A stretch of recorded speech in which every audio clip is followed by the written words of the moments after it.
Bueno, en el último capítulo la gansa le había prometido al caballo que le iba a mostrar un ejemplo de un problema donde la recursión pues era la manera fácil de atacar el problema. Y aquí está el problema.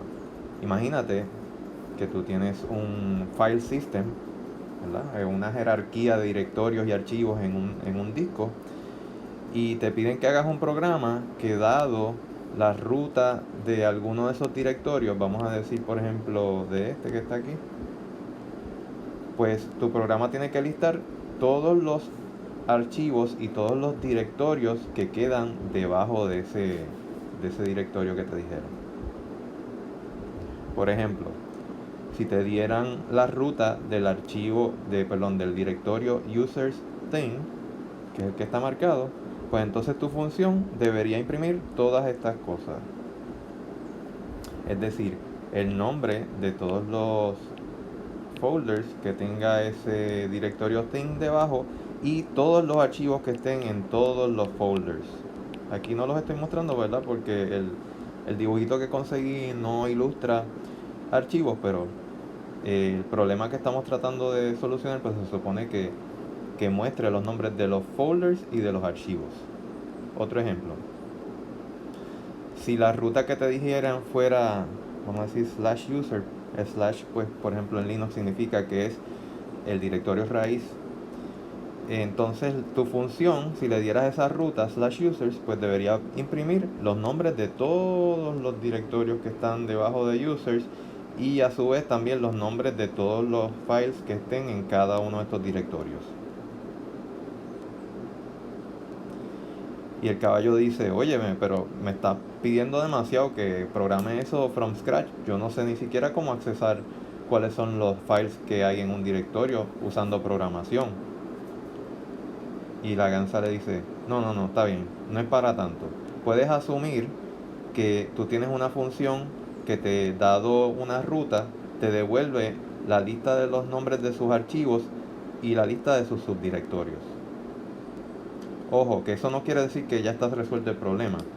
Volviendo atrás, por ejemplo, si tú le dieras, vamos a asumir que existe esa función, que si tú le das, por ejemplo, la ruta de thing, pues te va a decir que debajo de thing está ese directorio y están los archivos que contiene ese directorio. Pero no, esa función que existe no te va a dar los nombres de estos otros.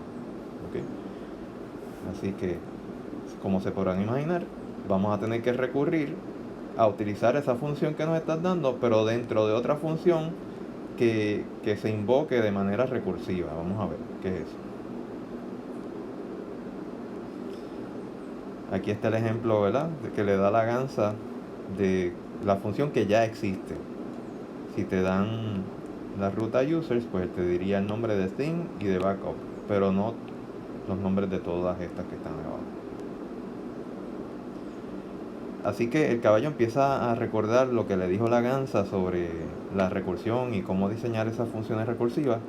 Y se acuerda que una de las primeras cosas que ella le dijo es que cuando empieza a pensar en el caso base, tienes que pensar en la unidad más pequeña del dato o estructura que te están dando como input. En este caso, la estructura que te están dando como input, tú te puedes imaginar que es el, el file system, ¿verdad? Y un file system es, o una estructura de directorio, pues está compuesta de archivos y directorios. Esos son como que los átomos, las unidades atómicas, los componentes de esa estructura jerárquica de directorio. Así que, dado eso, el caballo ya sabe inmediatamente que el caso base muy probablemente es un archivo o un directorio,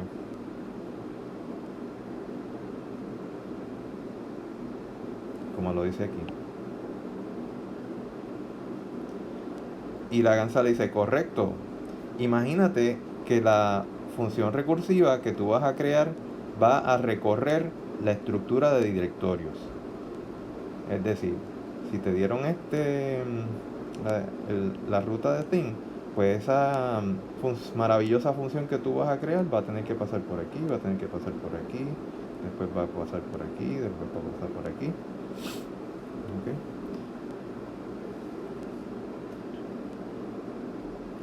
A través de ese recorrido tú vas a estar pasando por todos los directorios que le quedan debajo a thing. ¿Y qué es lo que queremos hacer según recorremos cada uno de esos directorios? Pues el caballo dice, bueno, yo quisiera imprimir los nombres de sus archivos. Por ejemplo, cuando thing visita su subdirectorio backup, pues queremos imprimir los nombres de los archivos que quedan en backup. Pero también queremos mandar a recorrer los subdirectorios de backup. Y ahí es que está la recursividad. El hecho de que llegamos a un directorio y reinvocamos la función para que visite sus subdirectorios y los subdirectorios de los subdirectorios si existieran. Bueno, pues entonces el caballo propone el siguiente algoritmo.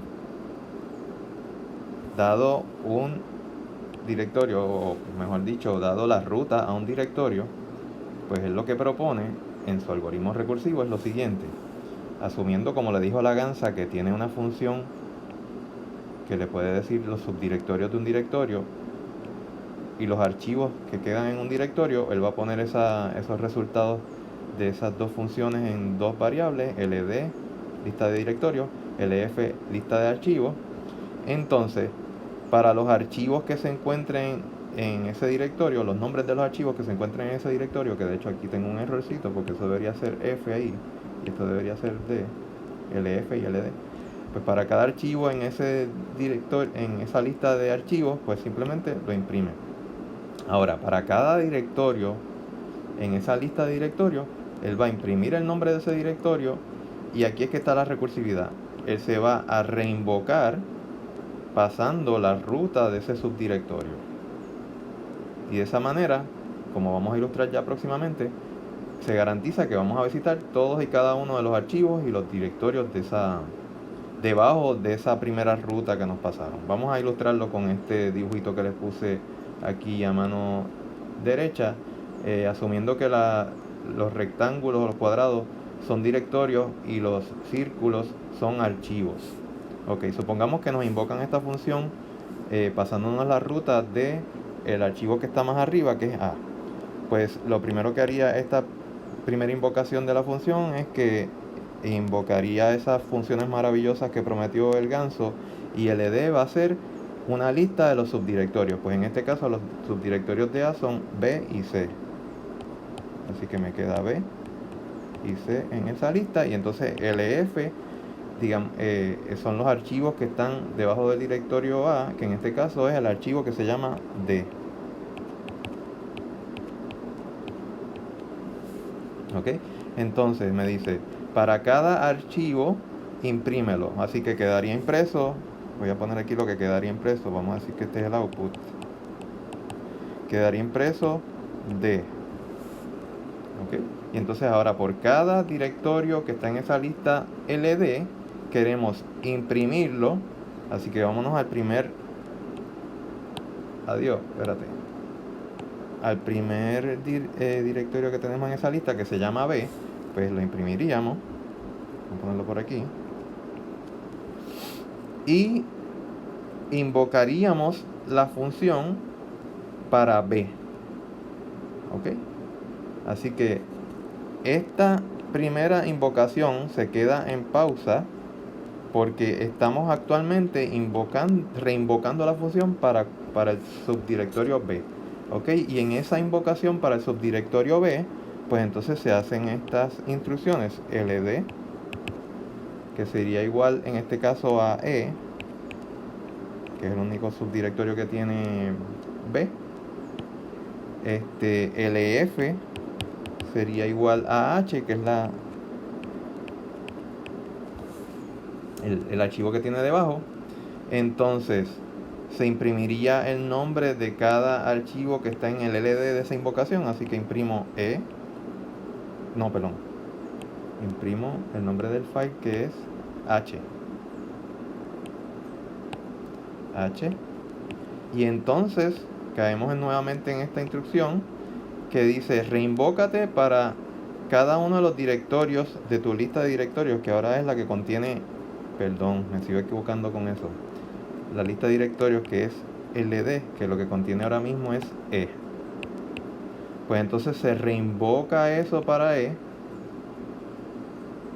¿Ok? Se queda en pausa esta invocación y entonces cuando llega una E o el path de la ruta del subdirectorio E, entonces se vuelven a hacer estas cosas. Supongamos que ese directorio, pues para terminar esto algún día, es un directorio vacío, así que tanto el ed como el ef para esa invocación son vacíos, no se ejecuta ninguna de estas.